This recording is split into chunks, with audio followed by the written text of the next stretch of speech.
মানে sexual advantage নেওয়া, এটা তো ইট ইজ জাস্ট আনথিঙ্কেবল। তার মেয়ের থেকে কম বয়সী র্যাঙ্ক পাওয়া মেয়েদের কে সে সেক্সুয়ালি অ্যাবিউজ করেছে। এয়ারফোর্সের একজন অফিসার সৈনিকের থেকে 90,000 টাকা ঘুষ খাবে। আমি বলতে চাচ্ছি না, কারণ আমি নাম টাম নাই বলি, এগুলো বলাটা ঠিক না। আপনি যে মিলিটারির কথা বলেন, যে মিলিটারি থেকে কেন আইকেবি কে নেওয়া হয়নি, কিংবা এফিশিয়েন্ট অফিসারদেরকে কেন নেওয়া হয়নি, হুম। আমাদের ভাই ধারণা নেই যে মিলিটারির কি অবস্থা। এগুলো আমি বলতে চাই না, তারপরেও একটু বলা দরকার। আপনি একটা ভিডিও শেয়ার করেছেন যে একটা ব্রিগেডিয়ার যদি ডাকাতিতে মানে পার্টিসিপেট করে, হুম। একটা তাও সার্ভিস আবার ব্রিগেডিয়ার ইউনিফর্ম পরে। ইউনিফর্ম পরে, ইট ইজ জাস্ট আমি কালকে যখন স্বামী আমাকে ফোন করে বলল ঘটনাটা, আমি তো মানে এতে কি এটা কি মানে সর্বনাশ। একটা এয়ারফোর্সের একজন অফিসার সৈনিকের থেকে 90,000 টাকা ঘুষ খাবে। আমি বলতে চাচ্ছি না, কারণ আমি নাম টাম নাই বলি, এগুলো বলাটা ঠিক না। এখন দেখেন, এটা হচ্ছে কি একদিক করাপশনের দিক, অন্য দিক দেখেন যে আমি কোন লেভেলের। আমি আমি তো আরো শুনেছি আর কি, স্বামী তো আমাকে বলেছে, হ্যাঁ, স্বামী তো বলেছে যে মানে কমান্ডিং স্বামী পজিশনে মানে সেক্সুয়াল অ্যাডভান্টেজ নেওয়া, এটা তো ইট ইজ জাস্ট আনথিঙ্কেবল। মানে একটা জেনারেল লেভেলের লোক, মানে আমি জাস্ট নাম বলছি না, তার মেয়ের থেকে কম বয়সী র্যাঙ্ক পাওয়া মেয়েদের কে সে সেক্সুয়ালি অ্যাবিউজ করেছে। একটা জেনারেল, হ্যাঁ, মানে আপনি যদি ল্যাটিন আমেরিকার উপন্যাসগুলো পড়েন, ওখানে তো আসলে এই জিনিসগুলো প্রায় আসে। এক্স্যাক্টলি। ওখানে ওখানে যে জিনিসগুলো আসে, যে জেনারেলদের যে সেক্সুয়াল প্রক্লিভিটি, এটার যে যারা কি বলবো, যে সমস্ত মেয়েরা এটা শিকার, তারা কিন্তু আমি যতদূর মনে পড়ে যে এরা কিন্তু কেউ মিলিটারির লোক না। হ্যাঁ, আমাকে মানে আমার বাবাদের মিলিটারি কন্টেম্পোরারি লোক না মানে? মিলিটারি মানে লোক না?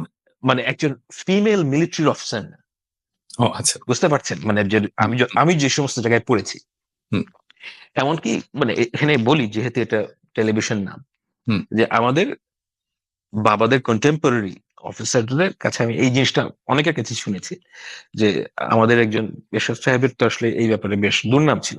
কিন্তু আচ্ছা, এটা আমার কথা না, স্ট্রিক্টলি ওনাদের কথা। আমি এটার সত্য মিথ্যা কিছুই বলতে পারবো না, যা আমি শুনেছি আমি সেটাই বলছি। যে তারা একটা কথা বলতেন, যে এরশাদ সাহেব কিন্তু কখনোই কোনো মিলিটারি অফিসারের ওয়াইফদের সাথে কখনোই কোনো অ্যাডভান্সমেন্টের দিকে যাননি, রাইট? সেই ব্যাপারে উনি অত্যন্ত আহ সুনাম আছে ওনার। হ্যাঁ, এখানে দেখেন, আর আমাদের দেশের এখনকার জেনারেলরা ফোর্সের, এগুলো এগুলো বলা খুব ডিফিকাল্ট ভাই। মানে আমি আমি আমি আপনাকে আরেকটা এক্সাম্পল দিই। মানে ধরেন যখন বিডিআর কার্নেসটা হলো, তো ওই সময় আমি পপুলারে, আমি তো আমার অফিস কিন্তু জাস্ট ওই রাস্তাতেই, হ্যাঁ, পপুলারের যে হ্যাঁ, এক্স্যাক্টলি। অফিস আছে ওই রাস্তাতেই, মানে কয়েকটা ব্লক পিছনেই কিন্তু ঘটনাটা ঘটছে আর কি। তো যখন এই সমস্ত ডেড বডি গুলো বেরোচ্ছে, ইয়ে হচ্ছে এবং সমস্ত স্টোরি গুলো বেরিয়ে আসছে, ওই সময় আমাদের এইচআর ম্যানেজার ছিল এক্স আর্মি অফিসার, একজন এক্স মেজর আর কি, খুব ভালো ছেলে। এখন এখন এখন হংকং এ থাকে বোধহয়, এখন স্ট্যান্ডার্ড চার্টার্ডে কাজ করে। তো ও আমাকে বলছে সে, যে স্যার আপনি জানেন যে একজন আর্মি অফিসার সে কোন জিনিসটাকে সবচেয়ে বেশি ইয়ে করে প্রোটেক্ট করতে চায়, সেটা হচ্ছে যে ডিগনিটি, মহিলাদের ডিগনিটি, আর্মি অফিসারদের ডিগনিটি, আর্মি অফিসারদের ওয়াইফদের ডিগনিটি। এইটা তার কাছে 1 নাম্বার প্রায়োরিটি। হ্যাঁ, এবং আপনি কখন আমাকে সে বলছে যে আপনি কখনোই দেখবেন না যে আর্মি অফিসারের ওয়াইফকে কোনোভাবে অসম্মানিত করেছে কেউ, সেটা একজন আর্মি অফিসার মেনে নেবে, কখনোই মেনে নেবে। এবং সেইটা ছিল, এটা বেশি দিন আগের কথা না, 2008 সালের ঘটনা। হ্যাঁ, if you can't protect your wife, how would you protect the country? মানে এটা একটা অবাস্তব বিষয় না? এবং মানে এই ভ্যালুস গুলো, এবং জাস্ট 16 বছরের মধ্যে এটা পুরোপুরি ধ্বংস হয়ে গেল। অ্যাবসলিউট ধ্বংস করে ফেলেছে। এখন একজন, এটা তো হচ্ছে আর নন প্রফেশনালিজম কোন পর্যায়ে গিয়েছে দেখেন। একজন এয়ারফোর্স চিফের মেয়ের বিয়ে হবে, হুম। সেই মেয়ের বিয়েতে এয়ারফোর্সের অফিসারদেরকে নাচানো হবে, অফিসারদেরকে, সার্ভিং অফিসারদেরকে নাচানোর জন্য যশোর থেকে ঢাকায় আনা হয়েছে। Is this how we should run our institutions?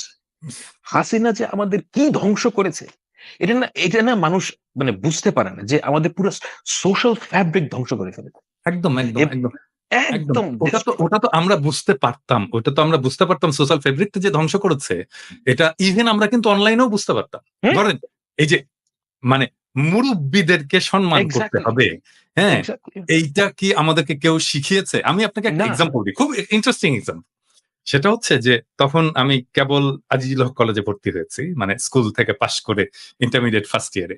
তো তখন তো সবারই একটু নতুন নতুন হিরোইজম হয় আর কি। তো Of course. রিক্সায় আমরা একটা জায়গায় গেছি আর কি, ৩ জন চড়ে একটা জায়গায় গেছি, এবং রিক্সাওয়ালা এটা পছন্দ করেনি যে আমরা ৩ জন চড়বো, কারণ টানতে কষ্ট হচ্ছে। এবং নামার সময় আমরা ইউজুয়াল যেটা ভাড়া সেটা ওনাকে দিয়েছি, এবং উনি এটা অ্যাকসেপ্ট করবেন। এবং আপনি নিশ্চয়ই খেয়াল করলে বুঝতেন আমি ওনাকে উনি উনি করে বলছি হুম। কেন, এটা আমি পরে ব্যাখ্যা করছি। তো অ্যাকসেপ্ট করবেন না, এবং উনি বললেন যে দেখেন আপনারা তো ৩ জন চড়ছেন, হ্যাঁ, আমার টানতে কষ্ট হয়েছে, হ্যাঁ, তো আপনি যদি ওই ভাড়াটাই দেন, সে খুবই ন্যায্য কথা বলছেন, যে আপনি যদি ওই ভাড়াটাই দেন তাহলে তো আমার প্রতি ইনসাফ করা হলো না। তো এটা আমাদের গায়ে লাগলো, হ্যাঁ, আমাদের কাছ থেকে বেশি ভাড়া নেবে, এটা তো আমাদের ইগোতে লেগেছে আর কি, এবং ভাড়া না দিয়ে একটু দুর্ব্যবহার করা হয়েছে ওই ভদ্রলোকের সাথে, রিক্সাওয়ালার সাথে। তো যাই হোক, তারপরে আমরা কাজ টাজ সেরে আমি বাসায় ফিরছি। বাসায় ফিরে দেখি আমার বাবা অগ্নিমূর্তি হয়ে আছে। কারণ ওই রিক্সাওয়ালা যে বাবার কাছে কমপ্লেন করে দিছে, এবং যা পিটুনি দিল সেদিন বাবা, হ্যাঁ, হ্যাঁ। মানে আপনি তাহলে চিন্তা করেন যে একজন রিক্সাওয়ালা, হ্যাঁ, সে একটা পাড়ার একজন মুরব্বীর কাছে তার ছেলের ব্যাপারে কমপ্লেন করতে পারে, এবং এই কমপ্লেনটাকে খুব সিরিয়াসলি নেওয়া হয় ফ্যামিলিতে, Absolutely. এবং সেইটার একটা ব্যবস্থা করা হয়। এবং আমার ওই যে সেই দিন যে শিক্ষাটা হলো, হ্যাঁ, সেই শিক্ষা তো আমি এখনো ভুলিনি। এই সোশ্যাল Absolutely. ফ্যাক্টরি তো নষ্ট হয়ে গেছে।